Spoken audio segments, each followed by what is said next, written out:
but mighty. So I want you to stay anticipating. Hallelujah. Mr. Richards, you're welcome. Yeah. Thank you. All right, so there's no time to waste. We're going to jump into it. Pastor Sam, in that analysis or teaching, talked about compounding. I don't know if you heard him talk about compounding. And he said something. He said if you invest 10,000 naira every year for the next 30 years, you would have saved 300,000. And as much as it looks very little, he talked about the place of compounding. If you had to get an average of 12% on that 10,000 naira annually and refuse to touch it and allow it to compound, at the end of that 30 years, you would have had 2.7 million and some fraction, which sounds a bit more reasonable. And then the question is, the implication of that, like he says, is that at the end of this period, you would see that almost everybody can be a millionaire in their lifetime. There are people who have given up on themselves, people that are seated here that would be able to do 1,000 naira a month, like he said, and 10,000 naira a year. But they wouldn't want to go into a long-term investment plan like that. What would you have to say to a person like that? Okay, the truth is, there is so much about investment. In a two-sector economy, they used to say that savings is cost of investment, and investment engenders growth. Engenders growth in the economy. As much as we are saying that the economy is not helping us, Nigeria is not doing well, if we embrace investment, especially the long-term investment, it's going to go a long way. For example, the example he gave for compounding, when you invest into securities, financial securities like the bonds, the treasury bills, the fixed deposit. If you compound over time, it's going to help you. And then that is because if you have in your savings, you have a particular fraction you have. I mean, your income, you have a fraction of it that you use for investment. You save it over time and then invest it into bond and the rest of them. I think the returns on that investment, you may not be tempted to touch it over time, and it's going to help you. I mean, depending on your financial goal. So it's something that we should embrace. Praise God. It's something that we should embrace. But before I proceed with the question, I'd like to emphasize what Pastor Sam was saying. He said real money is not the paper. Did somebody hear that? Did somebody hear that? And hope he made a lot of, he got your attention. He said real money is not the paper. He said real money is value. And there's something that he said that actually caught my attention. He said rich people know it and poor people don't. So each time something begins to tell you, like, money is that paper in the bank account, and money and money and money is all you think about, just know that you're still in poverty. Because a rich man in his mind already knows that money is not necessarily the paper, or through wealth is not necessarily the paper. I emphasize, real money is not the paper. Real money is value. What value are you giving? He said rich people know it, but poor people don't. That's one of the secrets. So you go to a rich man today and ask him what's the secret to your wealth. These are some of the things that have been said. Hallelujah. So I want to ask about the ajo. In talking about savings. Ajo, some people call it a susu or a susu, versus the modern investment mechanism. Is it how can traditional saving methods like ajo or a susu be understood in the context of modern financial instruments? Are there lessons from these communal systems that can inform contemporary financial discipline? So we'll talk about ajo. For those who don't understand, one of those groups where you contribute money, 10,000, 20,000, at the end of the month, somebody carries it. They say, so they like using the word pack it. Are you familiar with packing it? All right? So they say, it's my turn to pack. So next month is FBC's turn to pack. So what happens is that they put money together, 10 people, maybe 100,000. At the end of the month, they have 1 million, and one person will pack it. That is money that they have access to, that they otherwise wouldn't have been able to access at once. That's what we call ajo or a susu, as it were. So just to give you some context, how do you think, that can be,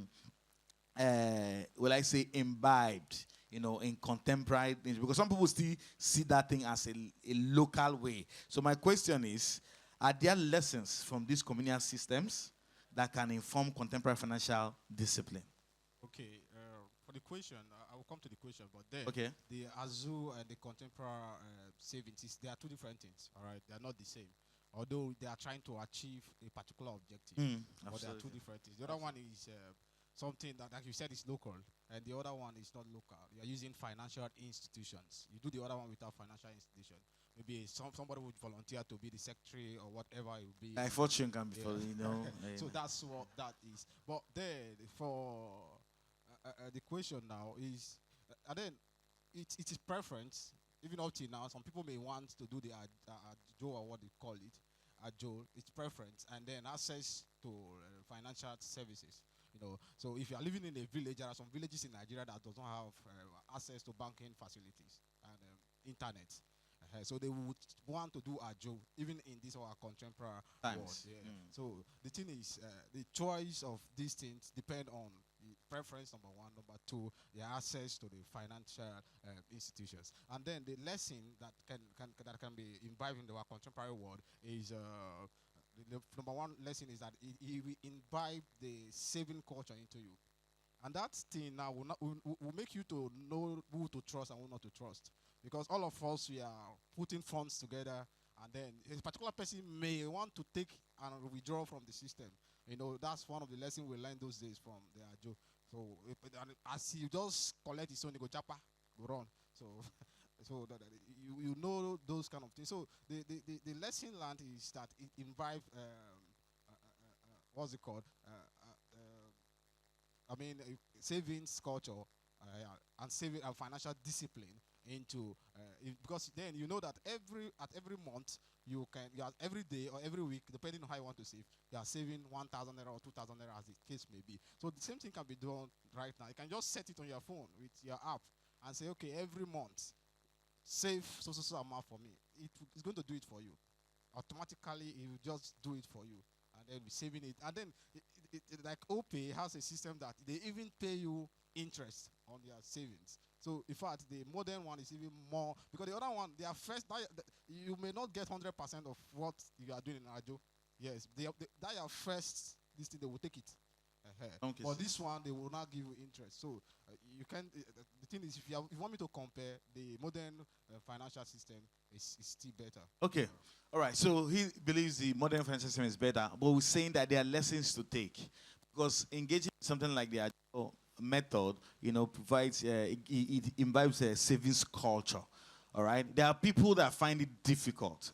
There are people that no matter how hard we say it, they don't want to go to the bank and look for a savings account or look for a savings app. They never try it. But if you begin to do something like the CC or the Agile, it begins to bring, to bear a savings culture and bring about some level of financial discipline. Because what it means that when that money comes, you have to look for a way to take out that amount. All right? If it's 50,000, if it's 10,000, you have to take out that amount first from whatever income you have had. That's correct? So savings culture and financial discipline is very, very, very important.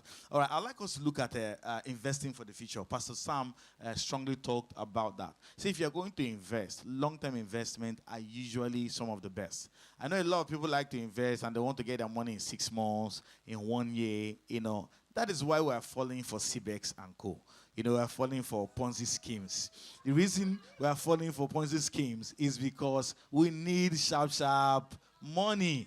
But, investment is not like that. You need to really look out for long-term investment. So, investing for the future, beyond traditional savings, what accessible and understandable investment options exist? So, I'd like you to talk to us about bonds, treasury bills, mutual funds, and all, financial instruments that are available for investment. Okay, there are so much. Savings. There's so much, and then I will try as much to make it as short as possible. Please. For the bond is a risk for us in the financial sector. We define bond as a risk-free investment. Risk-free investment. Very risk-free. Bonding.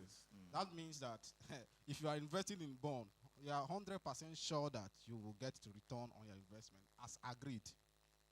Like there is not going to be any story at the end, at that time that your interest was supposed to come or your capital was supposed to come back to you, you will get it. All right, that's so bond is actually a way of raising money by the federal government. They do it through the CBN, the money market or the capital market, depending as the case may be. They raise the money, like you are giving money to government, and then government will in turn pay you interest on the money you give to them. So that's what bond is all about. Like I said, it's risk free, but Free. then the percentage is always very low. Normally, we know that the higher the risk, the higher the what? Invest The returns. the returns, Yeah, yes. the higher the risk, The the higher higher the the return. returns. The lower the risk, the lower What the the return. returns? So the risk is near zero. Let me say zero. All right. So the interest rate is usually very low. So the bonds you can invest bond depending on what they want to achieve. I think last year, late last year, I think the government sold bond. I think the minimum you could buy was around 100,000. I think so. Yeah, 100,000, and the bond was to last for 5 to 10 years. Yes, 5 to 10 years, and the interest on that bond was 17% to 20%. That's what it was. So that's what you earn per annum on your bond. So suppose you bought bond of 1 million naira, it means that every year you will earn 170,000 naira for doing nothing. Understand? And then their money is still there. All right. So that money runs for the duration it was supposed to run. And then if you want your capital back or you want to reinvest, you can still reinvest. Another one is treasury bill. Treasury bill is the short. It's like bond, but it's a short-term financial investment. And this one is done in the money market or the commercial banks. They do this one as well. So if they give you the treasury bill, it's like the government too raising fund for themselves. They are blending to the government, and the government would want to pay you interest. Apart from government bonds, we have other bonds that are not government bonds. Some companies do that. We have even the treasury bill too. Apart from the governments, the companies to issue treasury bills. But then these government owns are always very risk-free. Risk-free, and the returns are always very low. So we have treasury bill for 91 days, 300 and something days, as the case may be, depending on the one you want to buy. And then on treasury bill, currently in Nigeria, treasury bill is trading at 17.5%. 17.5. It means that if you buy, you go to the bank, then you will get treasury bill, you will receive 17.5% on your treasury bill at the end of 91 days. And the one for 315 days, I think so, that one gives you 20%. So if you buy bond of 1 million naira from the commercial banks, you are going to get 200,000 naira as the end of that period of agreement. So it's usually a very short-term financial investment. And the risk is near zero, like I said. It's zero.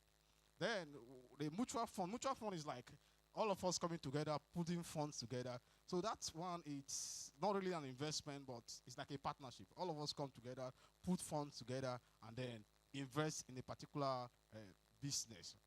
So what they do, not like real estate, people come together, put funds together, and then, they can still put funds together and buy bonds. They can still put funds together and buy treasury bill. So that's what the mutual fund is about. I think I mentioned real estate too is another area of investment that people can look at. So that's how that stuff operates. And then there's another one that we are all familiar with an insurance company.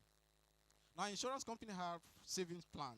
They have the life assurance policies. Those life assurance policies, they are not like they are assuring your life. What they are trying to do is that, okay, you are saving. But if you are saving and you die, maybe you are supposed to save 10 million naira, and you die after saving 100,000 naira, at the end of the policy, they will pay you the 10 million naira that you are saving.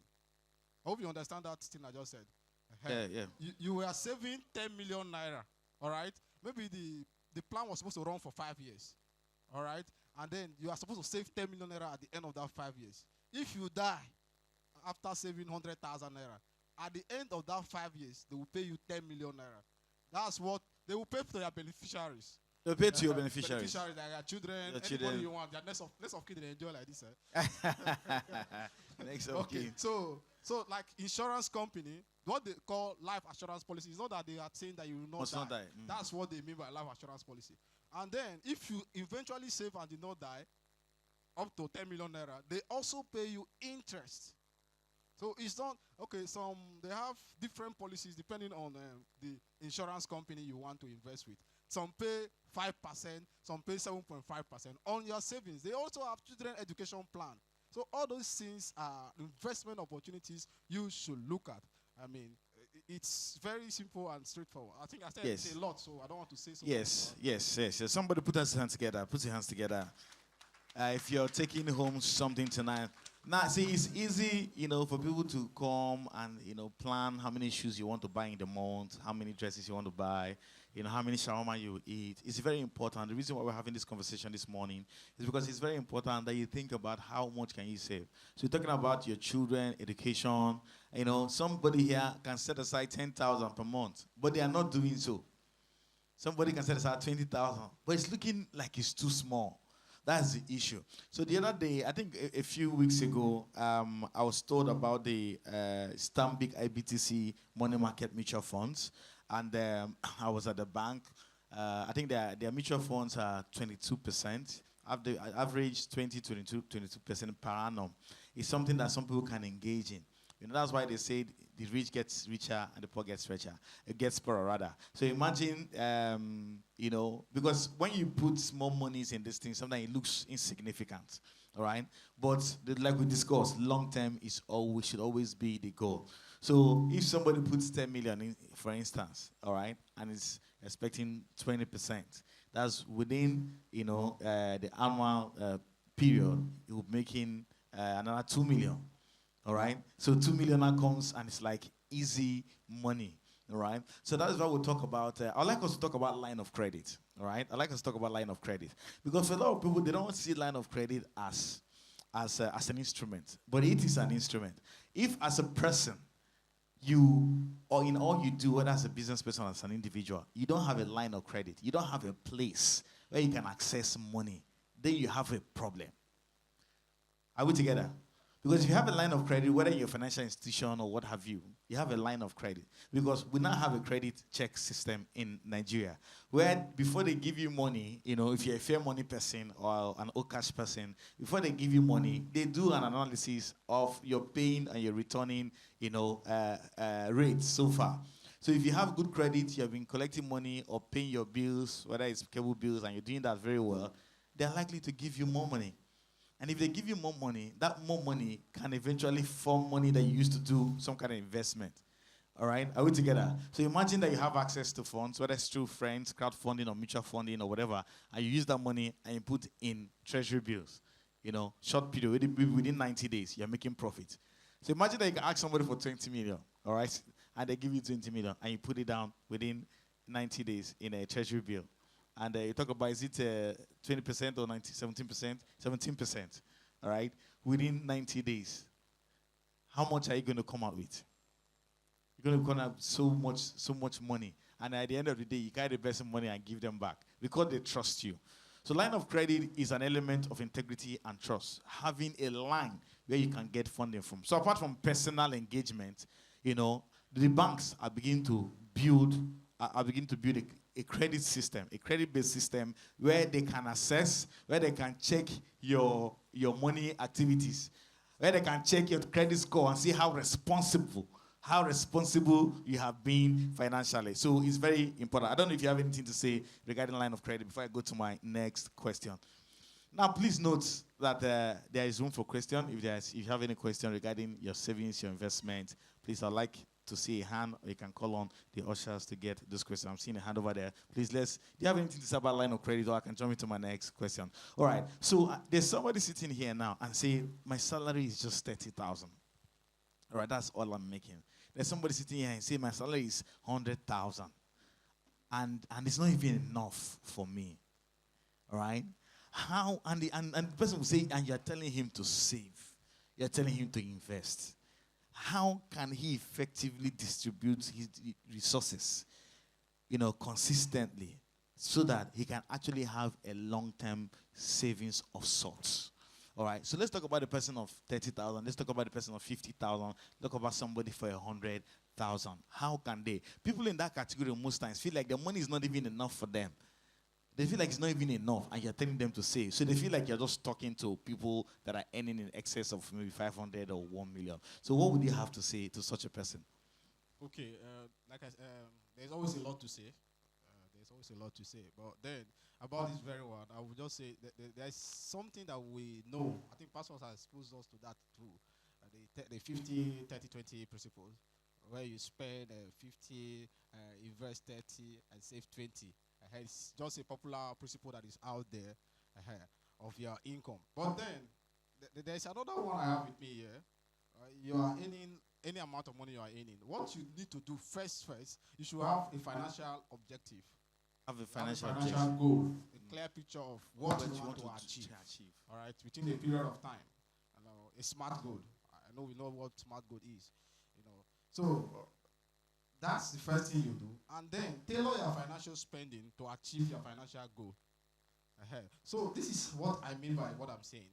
Now, I have my financial objective. I'm going to draw my financial plan. That's my budget. And then I will ensure that my income does not, my income is not equal to my expenses. Yes, my income must be above my expenses. All right? Because for someone that is earning 30,000 naira, his reason is, okay, this money is just for spend, may I just chop it tomorrow. That's what his reasoning. But then, that's not always the case. So you should have a financial plan that did not squander, that did not swallow all your income. All right? So the difference between your income and expenses will lead to two things. Will lead to either savings or investment. For someone of 30,000 naira, what we should be doing is saving. Maybe his financial goal will be, okay, at the end of this period, I want to invest in social thing. Maybe for a year, you can be like, I will be saving 5,000 naira from my income. Okay, 5,000 times 10 is what? All right, 5,000 naira times 10 is actually 50,000. It's not 60. It's 50,000. Then in a year, it's 60,000. All right, you can feel like, okay, let me invest this thing. You can actually buy treasury bill with 50,000, with 60,000. You can, but then it depends on what you want to invest on. So that is how it works.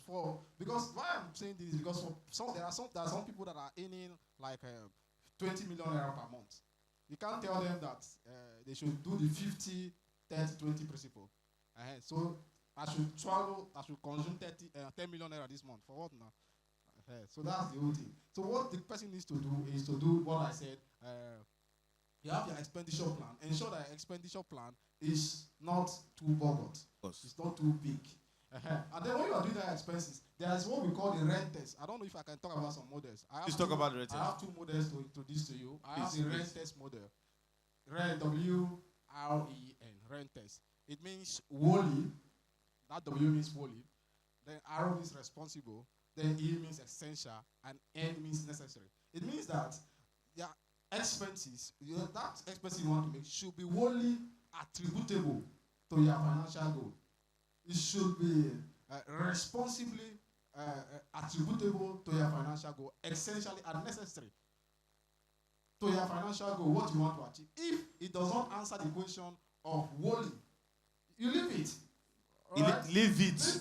If you don't reach your today, you won't die. You will not die. So that's it. So if it does not answer that question, you leave it. Then another one is value for money test. Value for money test. Then how we call value for money test? There are 3 E's. We have economy, efficiency, and effectiveness. Economy means trying to achieve your financial goal with the minimum cost while you are not altering the quality. So if I want to buy, let me say fish, a very good fish. When I go to the market and they tell me this fish is 2,000 naira, that kind of fish, I should try and get the better kind of fish for less than 2,000 naira by pricing or going to other shops. That's what we call economy. Try to achieve your financial goal with a minimum cost. And then effectiveness. It has to achieve your financial plan. And efficiency means that you are doing should be achieved at the minimum cost, and at that very moment, that time bound, you want to achieve that financial goal. So those 2 models is what define what your expenses should be.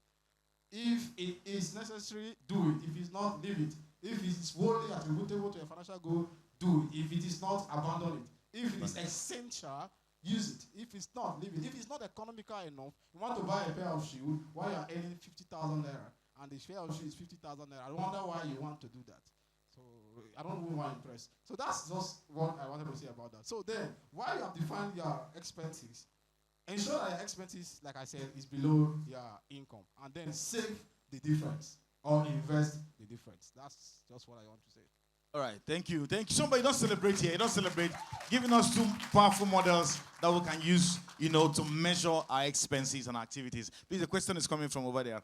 Pastor has a question. Okay, it's not a question. Okay. I believe that we should not stop as a church. We should not stop at talking this thing. We should make it practical. We have the Love Channel platform, okay? We have a stewardship system in church. And if you are there, and even there is somebody higher than you, that is Mrs. Nkem's wife, is there, and some other persons that are there.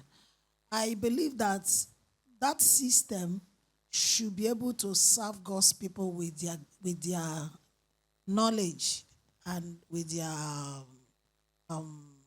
information that they have by sourcing this information. For example, Mr. Nkem just mentioned about GT doing yes. All those information, they are not readily available outside. You can only find it if you are looking for it.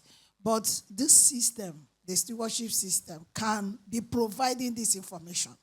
And maybe we'll have a systematic way. We'll put it on our platform and say, okay, every Thursday, there is something coming from the stewardship system advising people. You can, if you are interested, there is no persuasion. Yeah, if you are interested. These are opportunities that are available right now. All those stock, when they're selling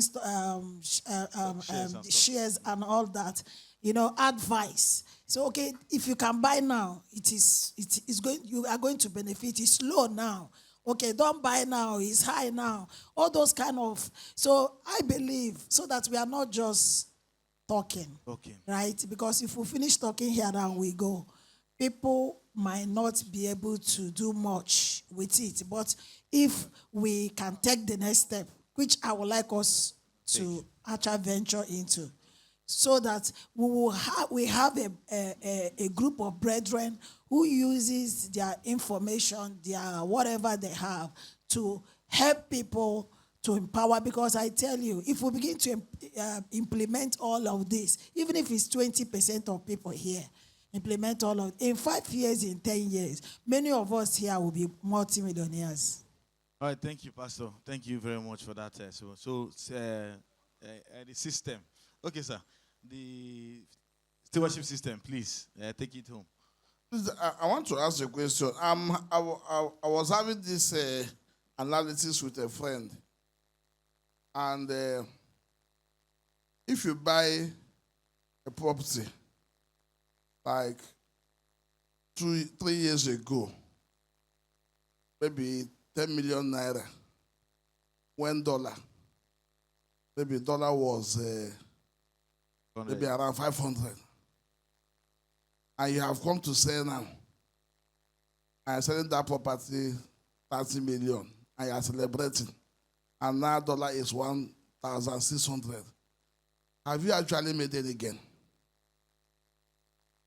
Okay, no, sir. You've not made any gain.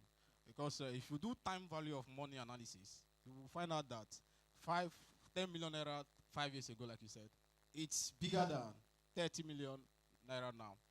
So what happened there is inflationary effects and then currency variation effects. Some of this grammar, bring it down. I will bring it down. So I will understand. So inflationary effect means the general price increase in goods and services. That's what it means by inflationary effect. And then the currency exchange variation is the difference between naira exchanging for dollar or other convertible currencies like the pound sterling, USD, and euros. So that's what we mean by so this. why would I now invest in property? Okay, good. When you are doing that, that's why you need an expert. That's why you need a financial expert. When we are doing the costing, we will not cost and bring in this effect, this money, value of money, time value of money effect. We factor in currency variation effect, factor in inflation, and then bring the real cost of that building, and then we now tell you what you should sell for it. Because as an individual, just as you are, you can just see like, okay, I bought this in 10,000 naira. Okay, they are telling me they want to buy for 30,000 naira. And you walk home on this now is profitable. Or you're selling and go and buy another one. That's where the problem is. So that's why it needs Because I noticed that a lot of companies lost their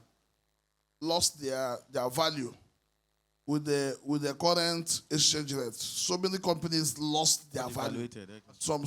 Some companies are now devalued. Companies that are worth maybe 20 billion are now worth like 1 billion in them currently now because of the valuation of the naira. So how best can you be secured in this economy? No, it's not about putting the factors. Okay, as a company, how best can you be safe? So what I would say first to your first question before this is, different people have taken different approaches to real estate. Real estate can be done by buying and selling. It can also be done by buying and leasing. It can be done by short-term leasing. So personally, my approach to real estate is not necessarily buying and selling. My approach to real estate is buying and giving, having it go through the long-term haul of buying and leasing, short let, or what have you. Making sure that building, over time, the time value of money will also grow. Because if I have a 2-bedroom flat, for instance, all right, maybe 2 of them, and I'm leasing it for apartments, our charges, all right, will also be reflecting the current economic realities. So if we're charging 50,000 for 2-bedroom today, and we're seeing that things are increased, by next month, you see that we would have increased our charges. By next month, as we're seeing things are changing, we're also increasing. So at the end of the day, if we come to do a computation, we'll not be at that point where we are maybe, what do you call it?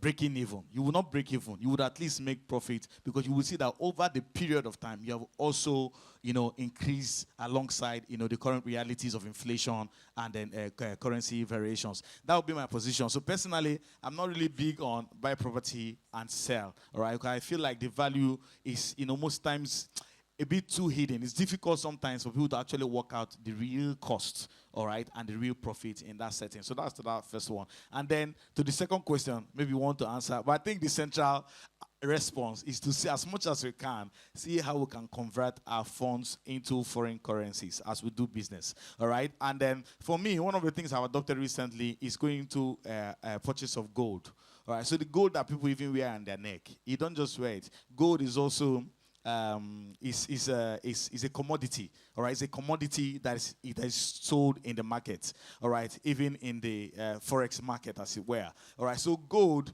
is something that also appreciates, significantly. So you can buy a gold of 200K, 500K, and keep it, and over time it becomes, 800,000 in your hand. You don't have to do anything. So those are some of the, areas people need to start to invest in other areas. Why these new businesses can support whatever you're doing, because sometimes in a certain line of business you may not be able to go into foreign currency, so that you don't have issues with the government. So that would be my own input. Okay, sir. For your second question, I have something to say. He has said it, but that's what we call, that's where risk management comes into play. All right, you have to call risk management. So if that is the case, you have to do hedging. That's what we call hedging. Hedging means, okay, if I have, I'm expecting, I want to pay if I'm paying in foreign currency, it means that I should have an investment that pays me in foreign currency as well. Then that's one of the way. Another one is, if I want to pay in foreign currency and there is a risk attached to it, that this foreign currency may rise or drop depending on what the case will be. After the analysis and looking at what the market is, you will either take a loan from foreign organization in foreign currency and then hedge it, net it off with what you have in Naira. That is, if there is a risk, there's a potential risk that Naira will drop against the dollar, by the time you are going to pay that person, you can take the loan from a foreign financial institution and then pay for that service. So that at that time when Naira will rise, Naira has fallen against the dollar, you can still pay the equivalent of what you borrowed to the financial institution while you service the loan. It's somewhat technical, but this is where the financial consultants comes in. All right, it's very technical. It's not what Your question still? Yeah. All right, so I think I still have a question. No, not really a question, okay, additional contribution. Yeah, because everybody here is young. Yes. You understand? Don't go and do inheritance investment. You know, there are people that are selling land in Onwagba, and they will tell you, come and buy. That land will only appreciate in 50 years. That's just the truth. That is the truth. So don't be deceived. Because the developmental trend in Port Harcourt is not the same thing with places like Lagos. You understand? So don't go and buy a property that maybe by the time the property has value, you're already a grandfather. So it's better you look at areas where maybe, in case you have a need to make use of that property immediately, you can have funds available for it. Because I know somebody took me to go and buy property. Oh my God. I was like, this property will only can make meaning to me when there's the grandchildren. Not even now. And that's what I want to on that. You see, for the purpose of share, it's advisable if you want to buy. Because when Fidelity Bank was selling share, I bought. I didn't buy because I want to buy. Somebody forced me to buy. I bought because I wanted to help somebody who works in the bank to sell. And I bought for my children. You know, I bought for 4 of them. And he was telling me, you know, buy this share now because it's a public offer. So at the time they are doing that public offer, the price is always low. Once the offer is done, the price jump up immediately.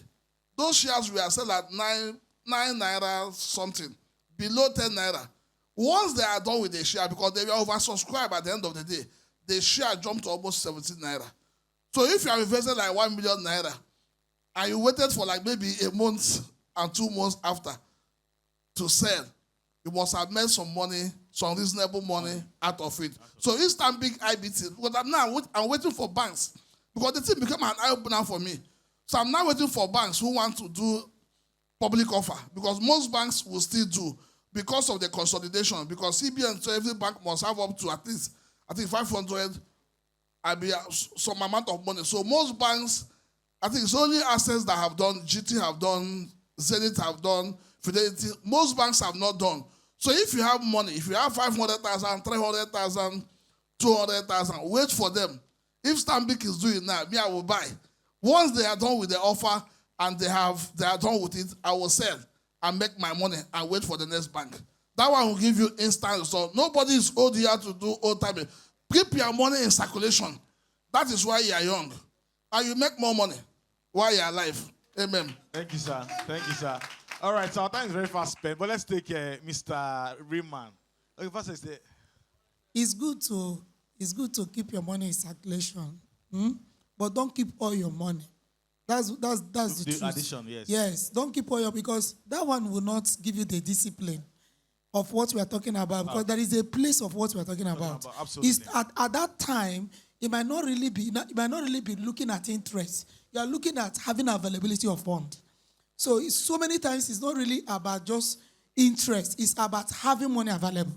So don't put all your money in circulation, because if all your money is in circulation, you will not have the discipline to actually do these things we are talking about. And something can happen.